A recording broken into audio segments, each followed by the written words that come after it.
Hey, what you're about to watch is an unedited 1-hour course member live stream where I talk Tradedesk, Tesla projections, Tesla price targets, along with some Q&A. This particular course member live stream did not include real estate fundamental analysis, which we often also do in a course member live stream, but we spent a lot of time on Tradedesk and Tesla today, and upon popular demand, I've decided to publish that lecture as a free preview of what you could get if you join the amazing programs on building your wealth. Keep in mind, all of the programs linked down below come with this incredible live stream access that you get generally every day that the market is open.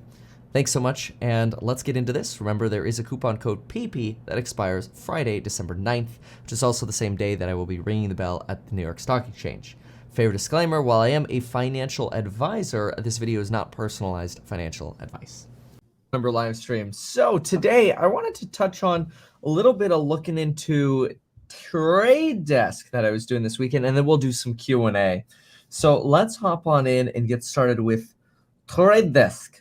So one of the things that I found really interesting about Tradedesk was that Tradedesk does the work for Disney and for Disney's connected TV advertising unit. Now, advertising is a space that's getting hammered, right? This is one of the first places to cut. So keep this in mind. First place to cut in recession, advertising, right? Okay, we know that.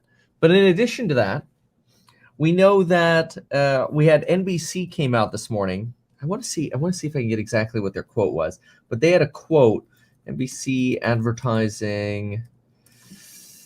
Oh, this morning it was really good. It was something to the effect of advertising getting hit even more. Let me see if I can find that really quick,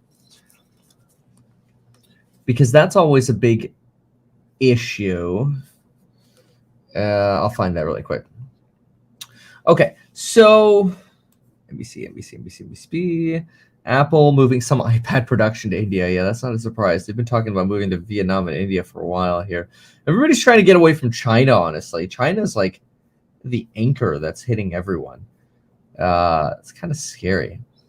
But anyway, somewhere there was a comment this morning, and it was perfect mention for this. I should have taken a screenshot of it, but I saw a note about advertising demand falling this morning, and that made me really think about Tradedesk some more as I was doing research in Tradedesk. One of the things here it is. NBCU CEO, advertising market definitely getting worse. Advertising market definitely getting worse. So that's interesting. And here's the article. Here's an article on it. Okay, let's look at this together here. So, advertising marketplace has been worsening, says Jeff Shell, as he confirmed this morning at a conference in New York City. Even so, he says Comcast's NBCU will still grow advertising year over year for the current quarter. The advertising market has been pretty steadily worsening for the last 6 to 9 months. I think it's gotten even worse, really, in the last month or so. It's hard to figure out whether that's because of macro condition, whether people's businesses are worsening, or rather because people are just uncertain. I tend to believe it's just the uncertainty. It's much more cash than pricing, because it's much more cash than pricing. That's interesting. So this is very typical in a recession, is you get this liquidity constraint, right? You get a lack of cash. That's very, very common. So when we jump on over here, we want to write down biggest reminder in a recession: cash is king. And when cash is king, ads are easy to cut. So that's the biggest reminder to remember. And so we're going to make a little note here just because I think that's very interesting. Jeff Shell, as of DS5, advertising worsening. Unsure why, uncertainty, biz, whatever it is, right? So that's quite interesting to me, because it really aligns well with with what we're looking at when it comes to advertising. And it's a really good update, because one of the things that's unique is we know that companies like Google have been suffering, right? So Google's had sort of flat advertising year over year. In fact, we can pull this quickly. Let's see here. I think YouTube was actually negative, which was quite shocking. Let's look at this. Goog earnings last month. Here we go. Yeah, look at that. So Google search was actually up year over year 4.25%, but YouTube was down 1.85%. So basically flat to negative advertising. So we go back for a moment to this Tradedesk doc here. Tradedesk does what's known as connected TV advertising, but not just connected TV. They do a whole lot of advertising that's outside the space of what they call the walled garden. So when you think of advertising, think of you've got direct, you've got sort of walled garden. So this is going to be your think Apple App Store, right? That's a perfect example here of the walled garden. To some degree, you have YouTube, because you can only advertise on YouTube through Google only, right? So it's a type of walled garden, just like when you advertise on Apple, you can only advertise on Apple through, or in the App Store, for example, through the App Store or through Apple iAds. Boy, I remember when they announced iAds, they're like, oh, our ads are going to be the best ever. You know, I've never seen a very good Apple ad, but I remember back in even the Steve Jobs day, how he was talking about how great iAds were going to be. But anyway, walled garden, Apple, YouTube. You've got obviously linear. This is just your regular TV, right? Just people sort of watching. And then you have the non-linear channels. And a big one right now is connected TV. And the beauty about this, about connected TV, at least advertisers say, is, hey, at least we can get some kind of demographics from people. So you have some benefit. You get some form of data back, whereas you basically get no data back with linear TV, which is quite interesting, other than what you get from like Nielsen surveys and that. Now, what's fascinating here is when you look at the projections for connected TV advertising, and you add up the Disney total for 2023, and you compare that to YouTube, you can actually see that Disney surpasses both Roku and YouTube. And what's really interesting is that a lot of the advertising that Disney does is actually contracted through Tradedesk. Now, Netflix decided to go with Microsoft. And so that's important to know as well, right? So Netflix is doing their connected TV through Microsoft, which is weird because you have, I want to say one of the, like the CFO or something from Netflix is now an executive over at Tradedesk, but apparently that didn't help negotiate this kind of contract. But it wouldn't surprise me if in the future that door is still open for Tradedesk to potentially pick up Netflix, at least some of it, in the future. Now that's speculative. What we know with certainty is that at least Disney and Tradedesk have a strong partnership. There's always a risk that, Disney dumps Tradedesk, right? What if Tradedesk gets dumped? But it seems unlikely because Netflix and Disney have suggested that they don't want to do advertising themselves, right? So they want to outsource. That's their goal, is outsourcing. And outsourcing to a company like either Microsoft or Tradedesk, it makes this a lot easier for them. So that way they can focus on content.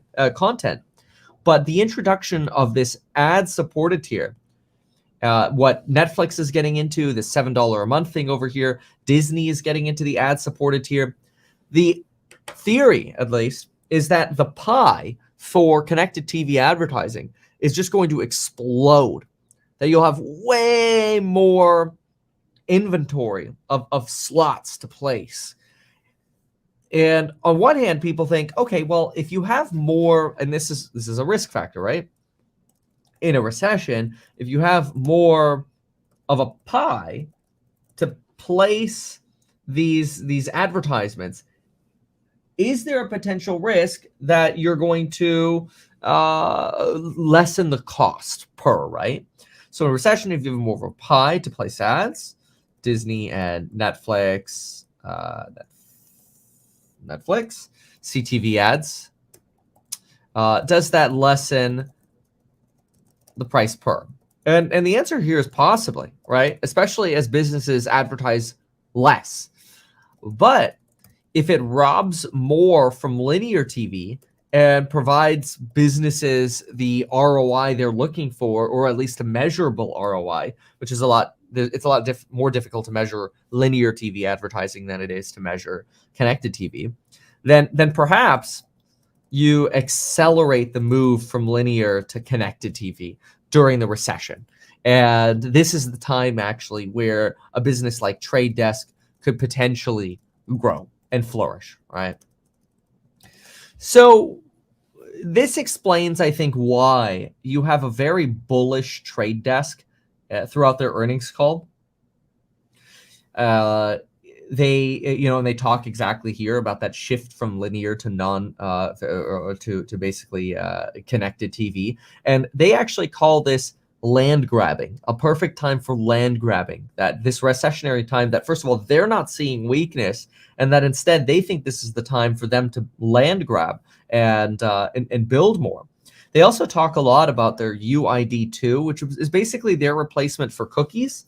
It's sort of their way of saying, hey, look, if we can get an understanding of what 10% of the audience's behaviors is like through opt-in cookies or whatever, then we can model the rest of the 90% of people who opted out, and we can properly target ads to individuals based on their behavior because we know what the sample set is doing. So therefore we expect, let me restart that really quick. Therefore we know what everyone else is doing. Tradedesk actually coded UID2, and then they gave it as sort of like an open source product to try to increase the amount of companies willing to use UID2, and it's actually getting pretty popular. So when we look at the financials for a company like Tradedesk, let's do exactly that. Hold on, Tradedesk. Pull these up here. Tradedesk. Here we go. What I thought was very incredible here is you've got a company growing revenue pretty decently. We'll look at that in just a second here. Their accounts receivables roughly cover their liabilities, and they have almost no debt. So if we wash their receivables with their current liabilities, their accounts payable, which, I mean, this is nominal what they've got. They're really sitting on about $1.3 billion of cash. And let's go to their statement of cash flow because I want you to see it. So they're sitting on $1.3 billion of cash. From operating activities, they're making $375 in a quarter, which is about $125 per quarter, because that's per 9 months over there in cash. So that we've got, what did I say, 1.3? We've got, yep, 1.3. So I thought this was incredible. Say 1.3 in cash plus about generation of about 125 mil each quarter from the average last 9 months, right? And purchase equipment, the capital expenditures is super low here. That's almost roughly their free cash flow. I mean, we do have about 36 mil here in property and equipment, but that was also, I mean, that works out to about 10 per quarter. Whatever, plus or minus 125 is fine. There aren't really huge capital investments here. So here's a company that's got positive cash flow. You've got free cash flow. You've got a 1.3 billion in basically free cash, no debt, plus 125 mil coming in each quarter just from operating. And then you look at, what else did we have here? You look at the growth they're seeing.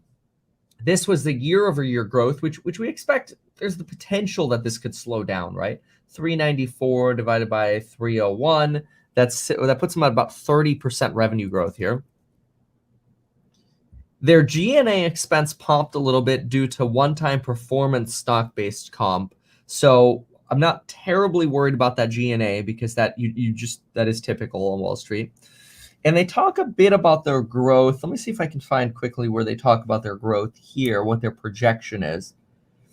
So I went through this pretty detailed here. Oh, I loved it when one of the analysts replied to them and said, hey, like, but what if people who are watching connected TV are like, you know, multiple people watching connected TV? And they're like, yeah, that's the same thing that happens in regular TV, except with regular, you can measure nothing. At least we can measure something. It was such a great counter. It was awesome. So for Q4, pretty steady. What we see is 31% revenue growth, up off relatively hard comps last year of 39% and the political ramp, whereas the political ramp in Q4 falls off. So that's actually good. So you're maintaining that 31-ish% growth. So you're really growing in that 30% region here. Not bad. And they give us a bit of a heads up here that our automotive vertical has seen a bit of a resurgence for advertising. I thought that was very interesting. So remember that autos advertised less when there were supply shortages. Now we're going into oversupply, right? Something to keep in mind. There we go. And this is one of the things to remember is that when companies have to spend more money on, oops, oh, I did that. When companies have more supply, and this was the thesis before we realized, oh my gosh, we're heading into a recession. Generally, when you have an oversupply, what do? You advertise. You spend more to sell more, and you cut prices. Like those are the two big things you generally do. The recessionary dynamic makes that a little bit more challenging because it does make you wonder, okay, well, how much is just going to turn into, well, let's just cut prices and not advertise. But there's a danger of that because at some point it makes sense for companies to advertise because you don't want to be in a position where you're not advertising and now you're just cutting and nobody knows about it. And what really happens is you're now cheapening your brand value, right? So that's something else to consider is companies shouldn't only cut prices because that cheapens the brand. Advertising can solve that, even in a recessionary environment. That means there's a limit, okay? There's a limit to how much you can cut prices. It's worth noting that doesn't change that you have advertising getting cut, but it makes you wonder, is it possible that when the NBC U guy, what's the U? That's NBC Universal, right? I'm 90% sure that is Jeff Shell. Let me see exactly who this is.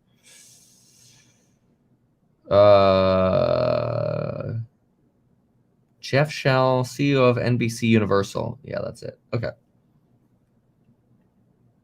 A subsidiary of Comcast. Yeah. Okay, all right. That's really interesting. Is it possible that when NBCU, a subsidiary of Comcast, which is a huge linear TV advertiser, right? Is it, and like I remember I used to run ads as a real estate agent on TV with Time Warner, which Time Warner Cable was bought by Comcast. Well, let me fact check that. I'm pretty sure. Attempted purchase. Oh, it was an attempt. Did it never happen? That's why I was wondering. Time Warner Cable. Hold on. Maybe that never happened. Wait, Spectrum content Spectrum. Charter. Before it was bought by Charter. Oh, Charter ended up buying them. Interesting. Okay. Well, there was competition for it. Fine. Fine. So they were bought by Charter, which is a competitor to Comcast. There we go. So, but there was in 2014 an attempt by Comcast to buy that. That's what I remember, because that's also when I was advertising. I was like right in the middle of my advertising contract, and all of a sudden I hear this talk about yeah, you know, all of a sudden you have Time Warner Cable potentially being bought by Comcast, and I remember like panicking. I'm like, oh my gosh, what's going to happen with my ad contract? But anyway, is it possible that when the NBCU CEO, a subsidiary of Comcast, which is a huge linear TV advertiser, says, hey, we're buying well, let me say this. When they say, hey, advertising is worsening, that's what they said. Advertising is worsening going into December. Is it possible that that actually means that, aka maybe, regular TV advertising is worsening to the potential benefit of Tradedesk, right? That's possible. Now, this Tradedesk earnings call, where they were still talking about 31% growth, this occurred on November 9th. So keep in mind, it is possible that things have deteriorated since then. Tradedesk earnings call was Nov 9, so potentially things have deteriorated since then. That is a potential. What else?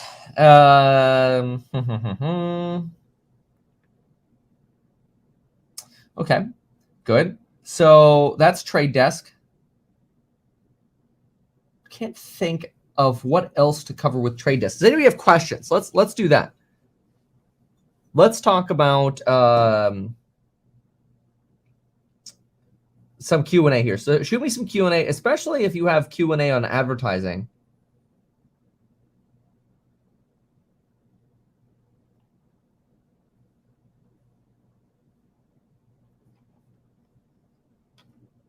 We'll talk Tesla in a moment. Just wait on the sidelines. Appears. Why don't we just yeah, until politicians start buying stocks again, right? Yeah, no kidding. No kidding. Yeah, so Roku runs their ads. You know, it's really interesting. I've always thought it was weird how they do it, but they're trying to run ads like almost kind of like while you're on your standby screen. I want to do a little bit more look into their advertising platform. I think that's a good idea.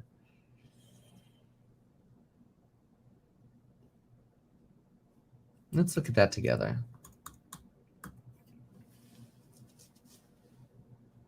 How's their revenue up and net income loss? Was that because of the stock-based comp? Let me see.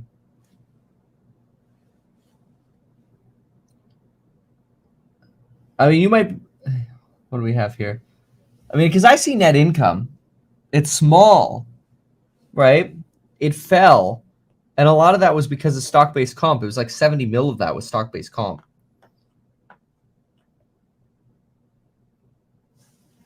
All right. So let's hop in over here for Roku. So their thought was that they run ads over here and try to help dictate. At least that's what I remember from their earnings calls. They want to try to help dictate what you click on next, right?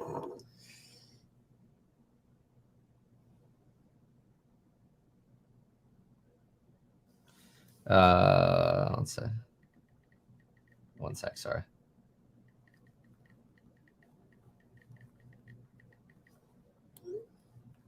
All right. So what do we got here? American Eagle, Walmart, which doesn't Tradedesk list Walmart as well? Tradedesk. Let's see. Okay, really? Tradedesk. Oh, come on. Google, Tradedesk, the Tradedesk. Oh, that's annoying. They should buy like the domain Tradedesk. Oh well. I thought I saw Walmart over here as well. Okay, no, maybe not. Wall Street Journal. Anyway, so I want to see where their ads are. But I remember in an earnings call, they were talking about how they had this ability to guide people to what they wanted to watch next. And advertising was supposed to be good for that. Like this. Like, see, look at that. Presented by Verizon over here. I'm covering up the little presented by Verizon part. See this? So it's kind of like while you're on your menu thinking about what do you click on next. I honestly think it's dumb. Okay, this is annoying. I'm trying to put this on silent. There we go. Okay, so here we go. Create ad experiences built for TV. Advertise on award-winning original content. So you can put ads in the actual content or like before the content. Better TV viewing starts with Roku. Free and premium content. Backed by Roku data, Roku insights, blah, blah, blah. Yeah, I don't know. I don't know that terribly much about Roku. I lost a lot of respect for Roku when they said they wanted to get into TV manufacturing. They said that about a year ago. Oh, we're going to get into TV manufacturing. As soon as I heard that, I'm like, you guys are morons, sell. Like, you do not get into TV manufacturing. We're about to get into an inventory surplus of TVs, and manufacturing is like the hardest thing to get into. So, and I'm like, come on, man. Companies like, what is it? What's the one? The TCH or whatever? They make TVs so cheap, and the Amazon TVs, it's insane. I mean, unless you're going to just like private label with them. I mean, that's different. Then you're not actually getting into the manufacturing. But anyway, it'd be interesting to see some exact actual Roku ad examples. Roku ad examples.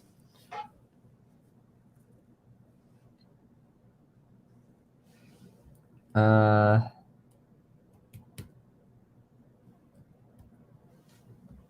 Baskin-Robbins made interactive tea. Okay, well, this is interesting. What do we have here? Let's see this. How Baskin-Robbins made interactive coupon offers. When you advertise on Roku, you can make every TV ad more creative. I mean, this is what Apple used to say back in the day. Brand ad airs, overlay instantly delivered to the screen. User enters mobile number. Offer is sent to mobile number. Program returns from ad break. And that sounds like a headache, but okay. I mean, that's interesting, right? Like you click a button on the screen and it lets you beam the text, the coupon to your phone. Because what's remarkable about this is now not only do they collect that you're somebody who's willing to interact with the TV ad, but you just gave them your number as well. Interesting. Okay. Direct-to-product interactive ad shows a product-oriented overlay on top of the creative. Well, that's interesting. Okay. Advertisers on Roku frequently use direct-to-product ads to reveal a product announcement, coupon, or other. Okay. All right. So you get these little overlays. Yeah, that's not terrible. Direct-to-store interactive. It shows the address.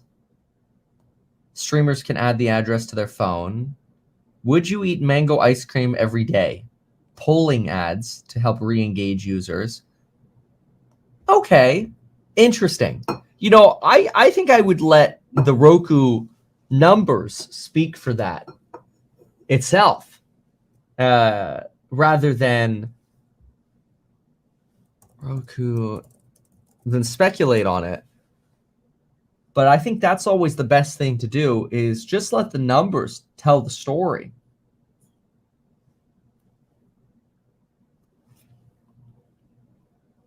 Let's see here. Yeah, exactly. Picking up pennies. We actually just talked about that about 10 minutes ago, which I understand that you may have joined after, but yes. So here's Roku. And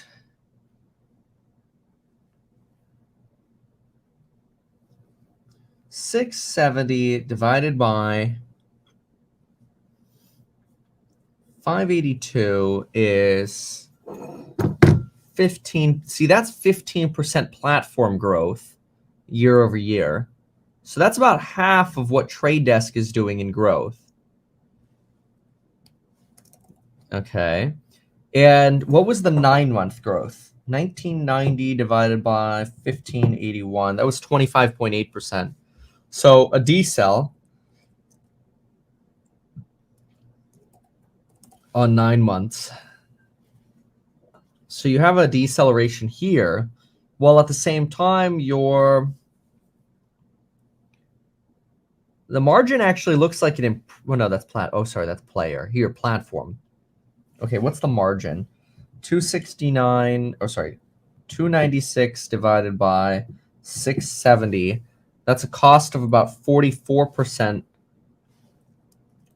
cost. And then what was that? It was 859 divided by 1990, 43% cost. Okay, so that's relatively stable. That's fine. OpEx 503 divided by 295, 70% increase in OpEx. With a lot of that, the sales and marketing side, this doubled. Yikes. Why sales and marketing doubled, I think, is interesting. What did Tradedesk do? I think their increase in sales and marketing was actually in line. Yeah. See, here's their sales and marketing expense. Went to 85 from 59. They went up 44%. Whereas Roku just doubled their advertising to grow 15%.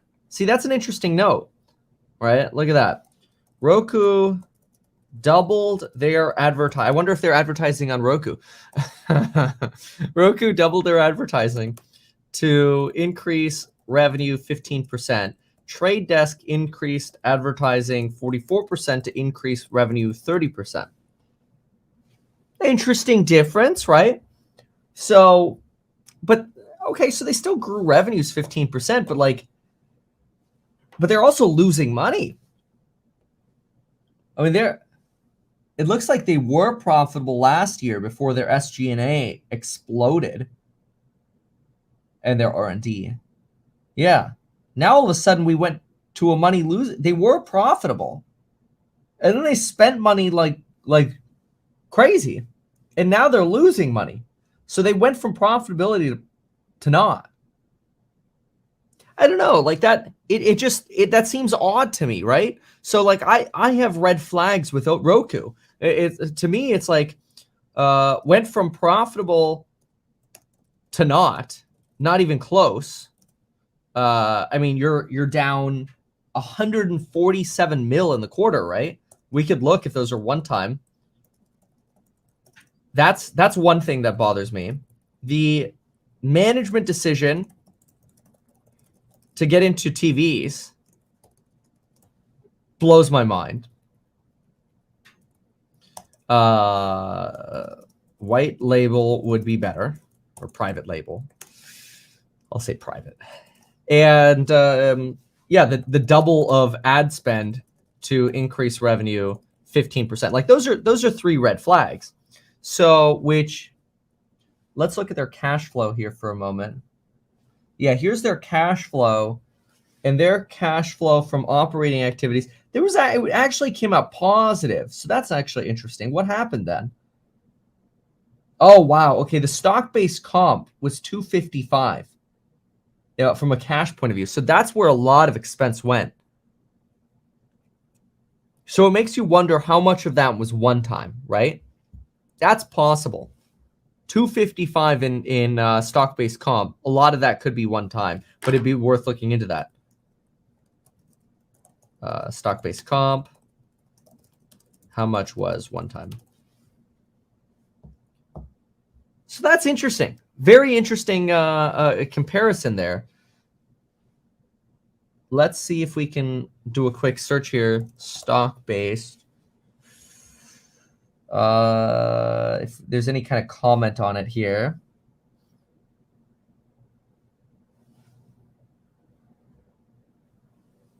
Comments.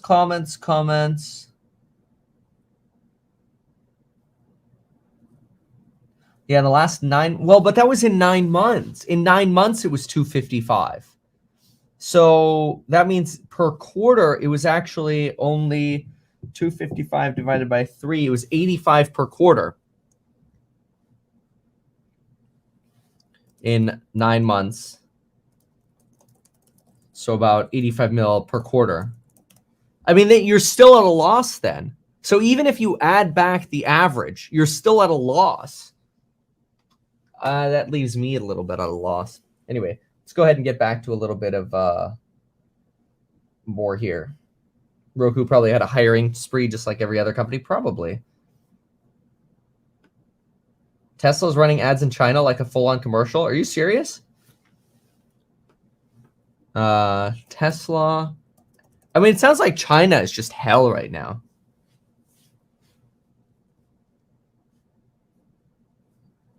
Tesla Model 3 Chinese commercial. I see this from 2020.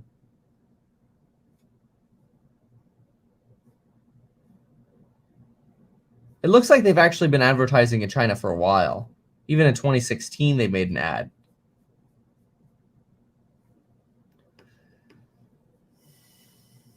All right, what else do we have here? Could restocking the strategic oil reserves drive up oil prices and cause a second peak in inflation? I don't think so. I understand the idea of that. It's like you're taking it out of production. The point is not to restock the strategic oil reserve while increasing prices. You know, you restock it when prices are falling. And ideally, production should be going up, which it is going up. It's going up very slowly. Very slowly.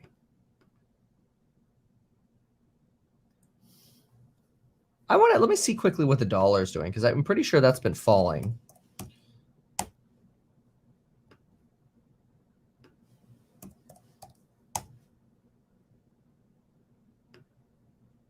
Oh, yeah. Oh, finally. Finally, the dollar sees liftoff. Look at that. We've been on a surge for about 6 weeks or so now, 6-7 weeks. It's a slow mover, but it moves, you know. Amazon Fire runs their ads on their home screen. Yeah, exactly. That's around that Roku. Why would a firm be down 10%? Oh, is it really?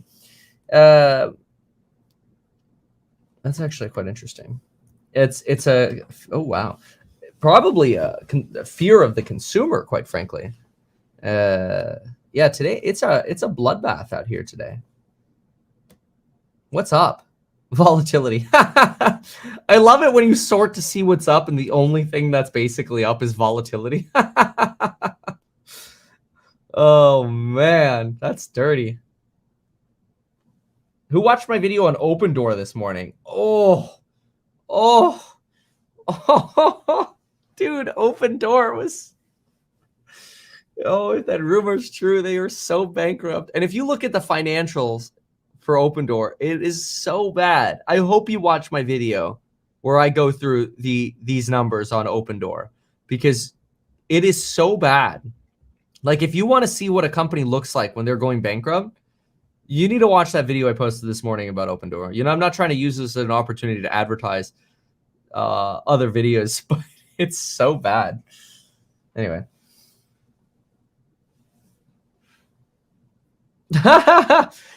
you know it's bad when people are comparing Tesla to Tattooed Chef. It's all right. You know, everybody always beats up on you when your stock is down, you know? I mean, that's normal.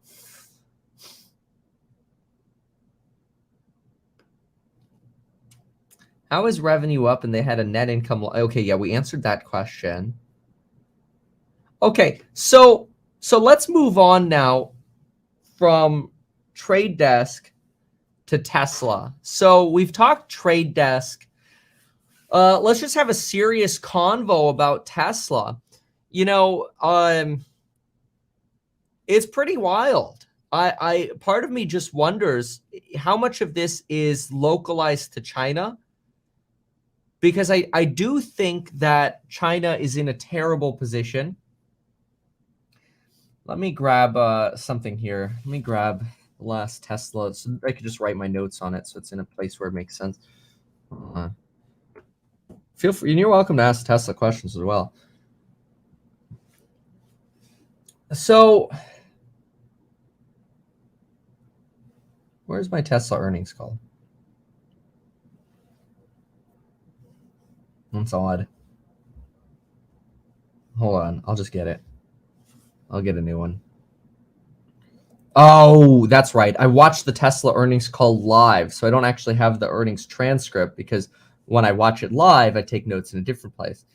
Duh. I'm like, why don't I have the Tesla? Like, usually I'm really good about sorting my PDFs. Like, where's my Tesla earnings call? And I'm like, that's right. That's the one company I don't actually do the transcript for. I just listen to it.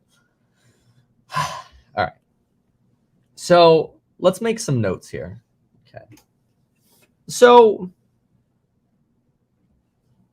what we know that Q4 was indicated to show slightly slower than 50% growth via the earnings call. And we know that China is hell right now. When Apple is fleeing China, you know things are bad in China. Apple today even announced iPad production is moving to India, which isn't the easiest to launch factories in. So I think you have severe, like, I think that this, in my opinion, is China's Great Depression.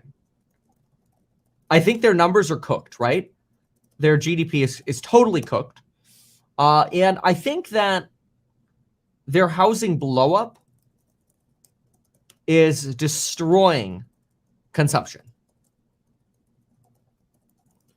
Absolutely crushing it. Because think about it. Household net worth, we know this. Household net worth plummeting leads to lower consumption. More so in real estate declines than in stock declines. And remember that in January, we've been saying this for like almost a year now. In January 2022, the Chinese consumer was already saving 4x more cash than they were in January of 2021. Notice how different Americans are, okay? Like, Americans are totally different. Americans, let's borrow more and keep spending, baby. Okay? Very different culture. Very different. The Chinese, and I knew this as a real estate broker as well, are really good with cash, I found. The Chinese really respect cash and risk. Now, this is like drawing with a broad brush here, right? So it's stereotyping is what it's doing. And then that's not going to be true for every Chinese person, right? But you have a very big shift happening. You have this respect for cash and risk. At the same time, you have a disdain of the younger generation for factory assembly style work, right? So you have this gigantic cluster F of changes in China, from the housing implosion to consumption to companies pulling out, to trade wars, to COVID zero, to poor vaccination campaigns for the elderly. And now you have more popularized dissent, like the protests you're seeing, right? Which leads to a lack of respect for the CCP. This is literally the definition of hell in China, in my opinion. Like you could not ask for more shit. Okay? Like the reason oil is falling, like plummeting right now, after the EU price caps is because of China. Lack of demand. That's a problem. China's huge. It's the second biggest economy in the world. And this ironically actually reiterates something that I've talked about before. And this is that China is an anchor, or China will be an anchor for inflation. So look at this. China is an anchor for global growth. As a result, China will be an anchor for inflation. I believe that. I really believe that. So I think that if China is an anchor for inflation, then we're probably more likely than not to see energy costs continue to decline, which unfortunately energy costs declining do lead to less desire, lower desire for clean energy, which is actually inflationary. So, you know, if gas prices fall, less need to buy EV, for example, right? Like the EV transition will still happen. But remember that in China, if you have less need for an EV, although BYD is doing great, right? But still, if you have less need for an EV across the whole pie, and you have serious growth concerns, along with cash hoarding, you're setting up for what you're seeing with Tesla. Shanghai cuts. I actually think the Shanghai cuts are going to happen. This is Kevin's opinion, right?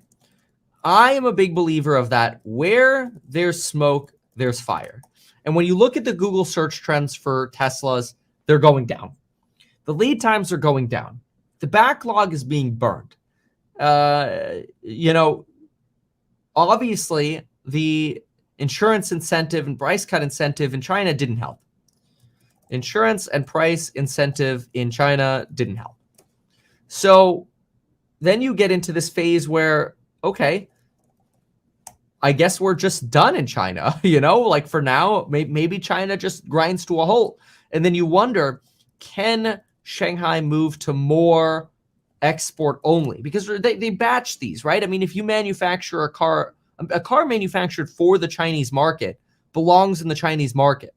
It's got the Chinese manuals, the labels are Chinese, everything's Chinese, right? I want to give you this anecdote. The Norwegian Cruise Lines Wonder of the Seas, okay?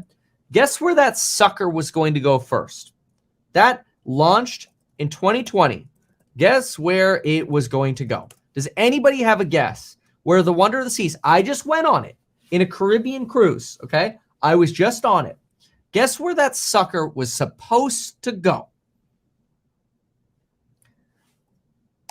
Smurf nailed it. China.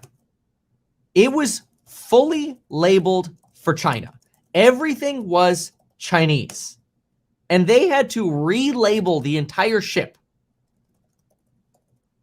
They relabeled the entire ship because China's economy just isn't profitable right now. Keep in mind, the Wonder of the Seas right now is the largest cruise ship that exists. And he was going to go to China, and they're like, no thanks. We's going to the Caribbean. We going to find Sam Bankman-Fried. Okay? Bookings, watch this. Bookings in the Caribbean, I cannot spell that. Bookings in the Caribbean are 105%. These are the load value. You look at Europe, these suckers are like 80%.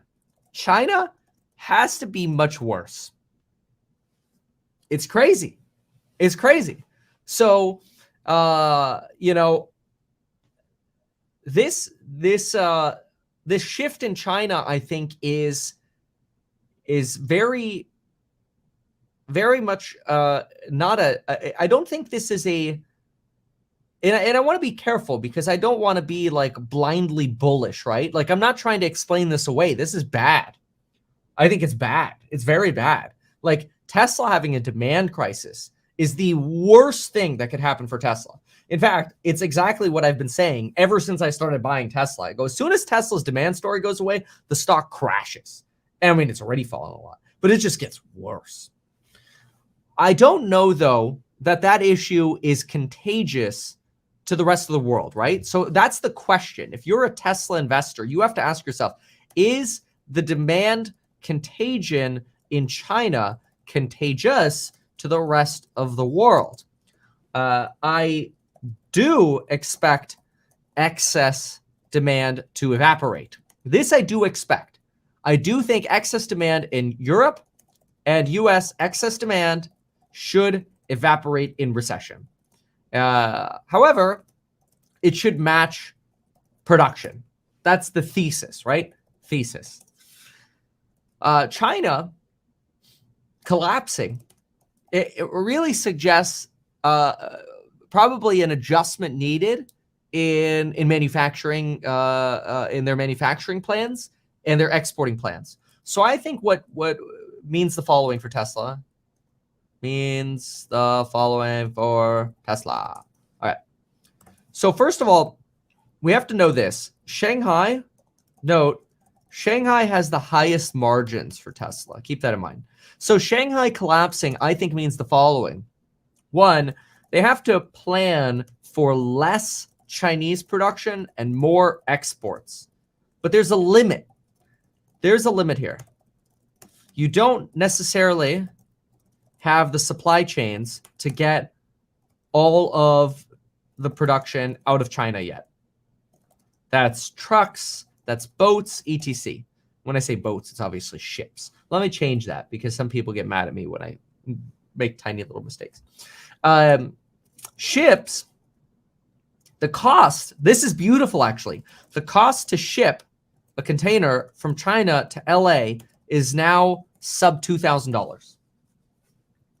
It used to be $20,000. So the potential should be there to eventually export, worst case, 100%. You wouldn't, right? But the potential should be, worst case, you export 100% of production out of China. Ideally, you keep as much local as possible, but not enough to cheapen the brand, right? So I imagine this is what Tesla's figuring out right now, is how much can we get out of China and how much can we just incentivize people who are in China? But this Chinese slowdown is bad. And it's going to create a growth fear that I personally don't believe extends to the US and China. And I think this actually reiterates, by the way, this sends like a bat signal to the Fed, and we'll see what CPI says. But I think this is a clear signal why Elon is shouting at the Fed to lower rates. I mean, you're financing cars today. Car financing today is like 7.5%. It's so expensive to finance a car. When I bought my Model X, it was 1.49% on my Model X. That's insane. Like, that's crazy, right? On top of that, yeah, you add the Twitter issue. Oh my gosh. Yeah. Yeah, Tesla's not quite at 40% margin, but yeah, I mean, I think anybody would rather see Tesla eat it a little bit on margin, but keep those deliveries up. Disney Channel is shutting down broadcasting in Russia this month. Yeah, that's okay.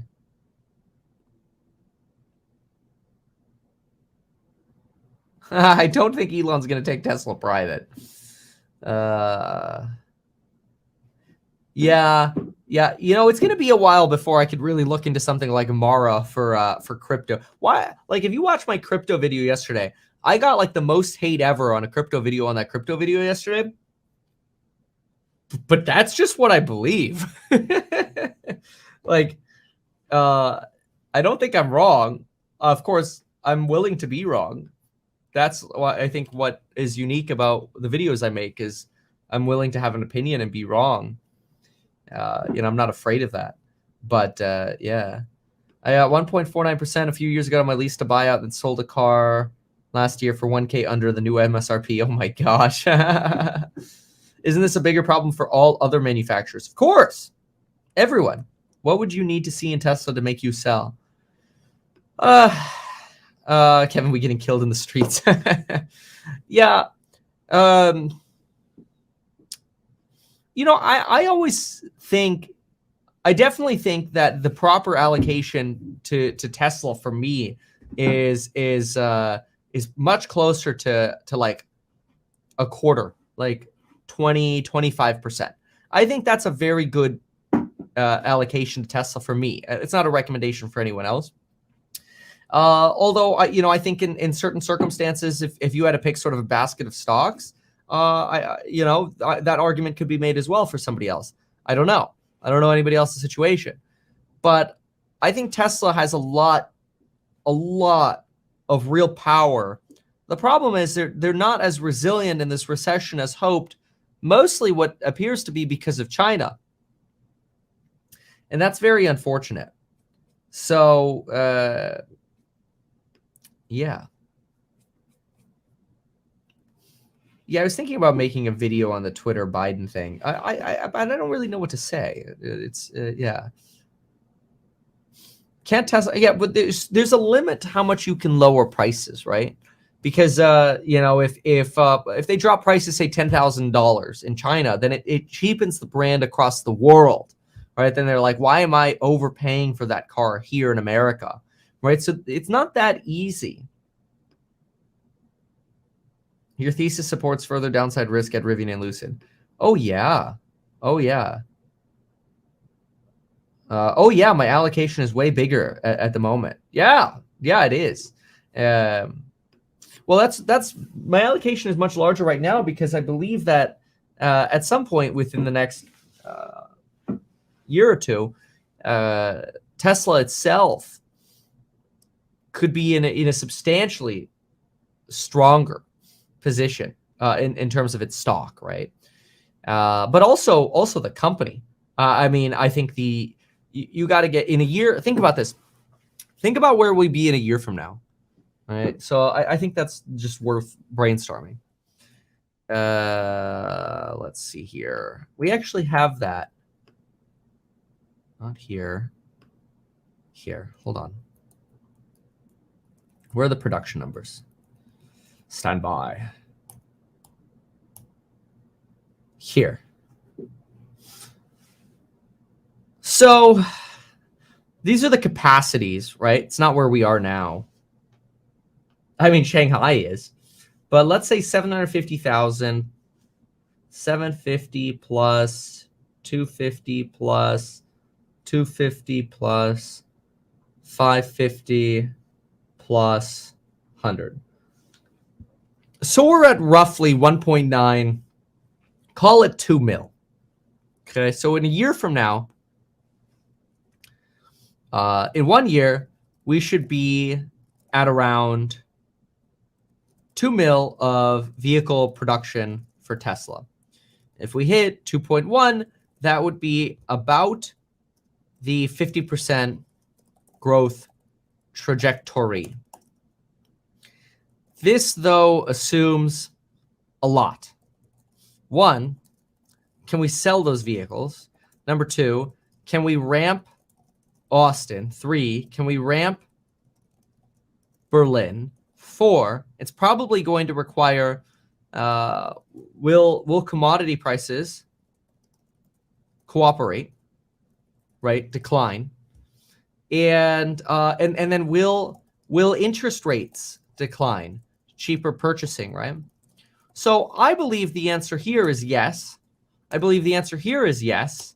I believe the answer here is mostly, and likely, right?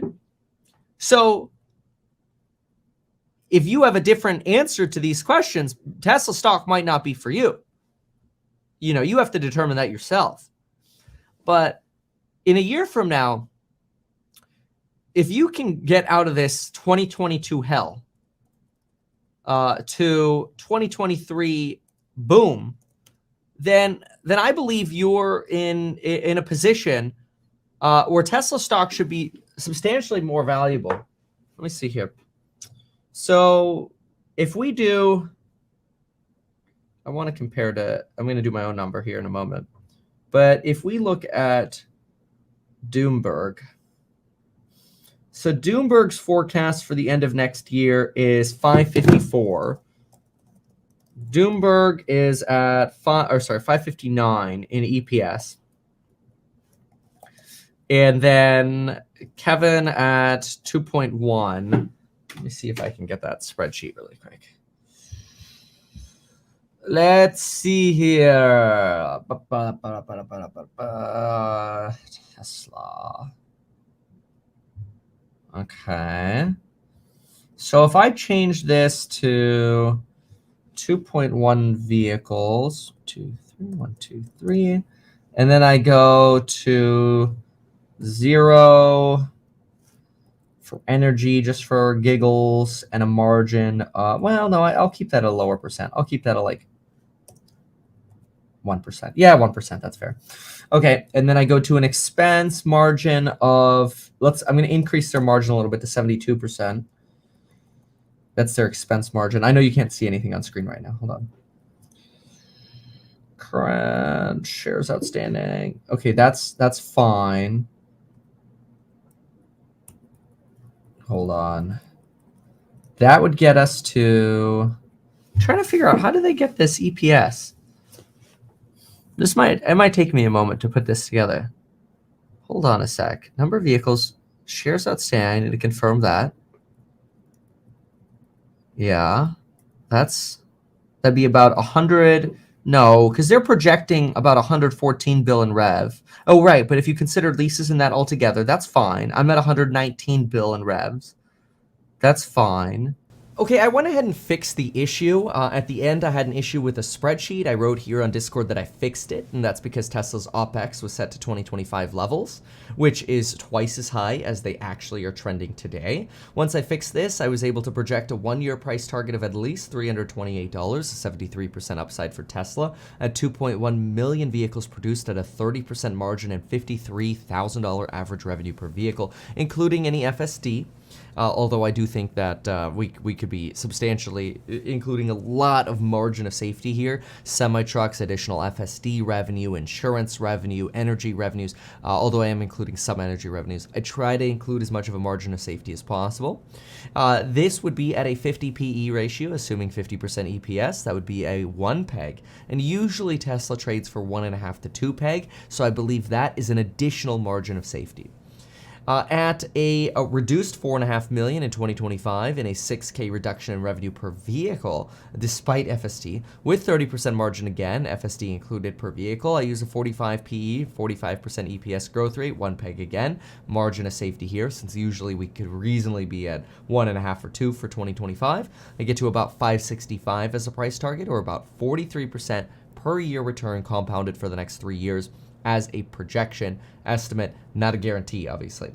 These numbers can and likely will collapse if margin collapses, less likely, or demand collapses. I believe personally only China, which I believe is solvable. The growth rate also assumes the Cybertruck inclusions and FSD supporting margins. The next phase of growth comes from a potential smaller model, which unlocks growth over 5 mil production annually, in my opinion. So in other words, to get above 5 million units a year, I think we need to have a cheaper model. I also wrote that I believe at the end of 2023, it makes sense to substantially diversify down my personal Tesla holdings, which right now is depressed because of A, Twitter, and B, China, and I will eventually diversify into house hack and ETFs.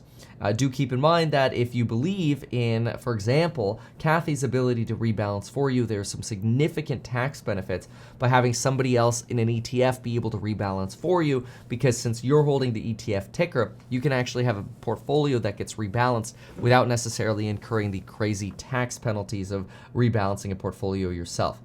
These are what the attachments look like that I attached. They actually don't come through very large here, which is quite odd. Let me go ahead and pull those up a little larger here. And then that way you can kind of take a screenshot of these that I'll show you. The first that I'll show you is the 2023 sheet. And then the second one I'll show you is the 2025 sheet. So I'll go ahead and let you pause the video on this here. This is the beginning of the 2023 sheet. And when we get to the second half of the sheet, you can get here. It actually looks like I'm gonna have to divide this into 3 halves. There we go. That is the 2023 sheet. And then here's the 2025 sheet that I have, which I'll go ahead and drop on down here. And then we'll drop on down over here. Keep in mind there's likely to be some additional dilution unless, of course, there's a stock buyback, so I kind of kept the shares outstanding the same. But again, I think I'm being conservative with my PEG ratio sticking at 1, as I do believe historically they sell for a substantially higher PEG ratio. There you have it. Oh, leave me a comment. Let me know what's stopping you from joining the courses on building your wealth. The prices are not as high as you might think they are. For example, you can get into the Elite Hustlers course, which gives you access to both live streams for just $407 at the time of this recording. Thanks for watching. We'll see you in the next one. Goodbye.